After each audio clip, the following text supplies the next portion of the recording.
Hello and welcome to If History is Any Guide, the political and current affairs program on Bizz 99.9 FM Substitute Radio. I'm Alex Rondinan.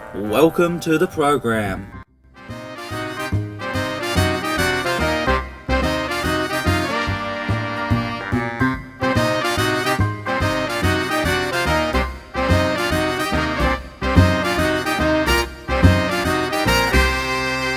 The burqa must not be banned. This is both a racist and sexist proposal, and people who support women and Muslim rights must support keeping the burqa as a legal clothing garment. It is sexist because it immediately applies a policy that dominates and controls women, telling them what to do, controlling what they can and cannot wear. And once you consent to the government having the right to control what you wear, once you've given them an inch, they will take a mile. And before long, further policies will be implemented to control women's clothing, all using the same rhetorical and polemical tactics that this current burqa ban advocacy crowd are using. The burqa is against French values? So it's a French value to tell women what they can and cannot wear? No one has the moral authority to make judgment upon people's clothing. This is nothing more than a sexist policy proposal. Let women have the right to decide what clothing they wish to wear and then shut up and go away. There is no alternative argument that can be put forward because total freedom of clothing is the only legitimate, moral, humanistic, decent stance that anyone can take. There is no debate over this matter. It is certainly not complex and multifaceted and nuanced as some commentators might suggest. It's very simple. Those who support women's clothing liberty will oppose the ban, and those who advocate women's clothing tyranny will endorse the ban. It's that simple.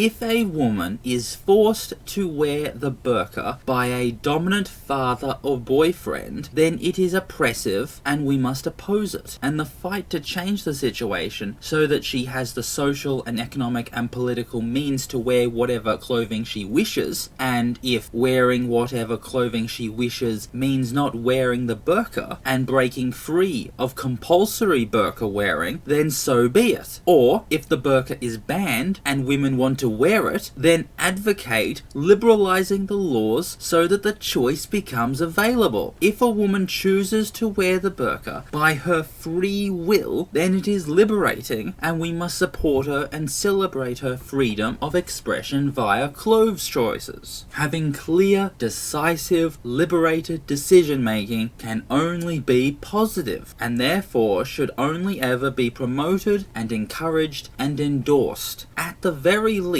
promotion, encouragement, and endorsement belong to those who call themselves moral and humanly decent, those who actually have proper humanistic values. Those people will oppose the burqa ban and support women being liberated to make their own choices over their clothing. If a woman is forced to do something, then it's tyrannical, but if she chooses to do it, then it's liberating. This can be correct, be it applied to wearing burqas, wearing bikinis, wearing shorts and t-shirts, eating ice cream, taking a walk down the street, etc, etc, etc. Therefore, it's not the burqa itself that is oppressive or liberating. The burqa doesn't come into the equation. That's a very simple point that no one seems to understand, of which I will elaborate in a moment. The key is not to focus on the burqa, but on the question of liberty and tyranny. It's making sure women are free and independent so that they can make choices for themselves, not forced into things. That is what we should care about and fight for. Only those who are legitimately moral, that is.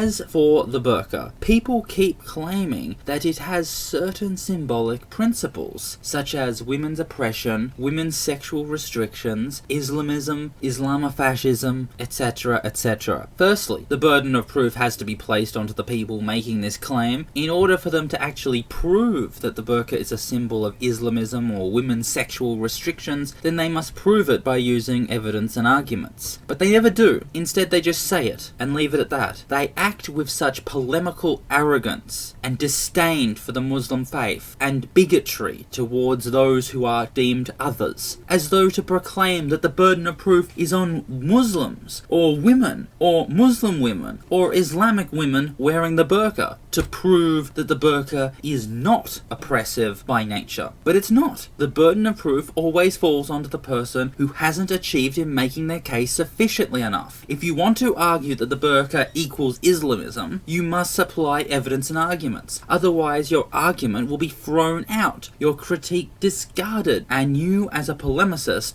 will be laughed out of the room. Secularism is religiously neutral, not anti-religious. To say otherwise is to spout disgusting bigotry. Then you are reinforcing the concept that Muslims are anti-women just by their fact of nature, when in fact that is immediately the opposite of the argument that's being applied. Because then it's you who are being anti-women by forcing women into choosing what they are and are not allowed to wear. You should stop moralizing everyone with this elitist social campaign. Step back and allow women to wear the clothes that they so choose and express themselves and their religion as they so choose. By restricting them and their ability to do as they wish, you are being the sexist tyrant, not the supposed Muslim chauvinist misogynist men, but you.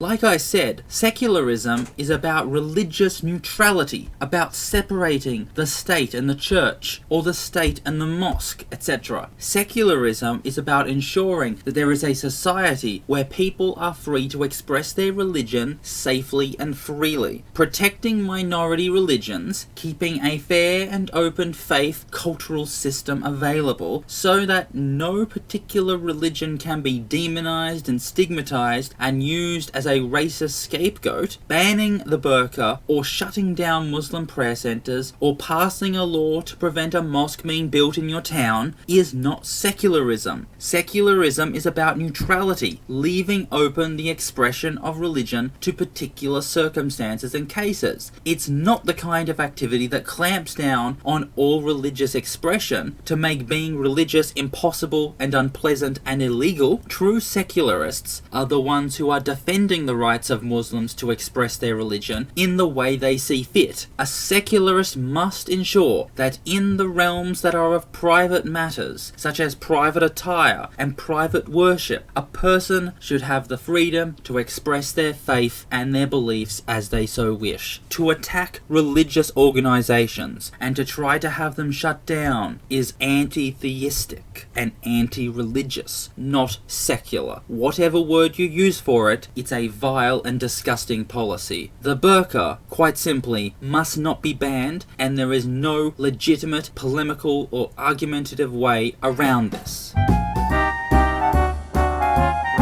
And that's all the time we have for today. You've been listening to If History Is Any Guide, the political and current affairs program on Bizz 99.9 FM Substitute Radio. I'm Alex Rondinan. Until next time, goodbye.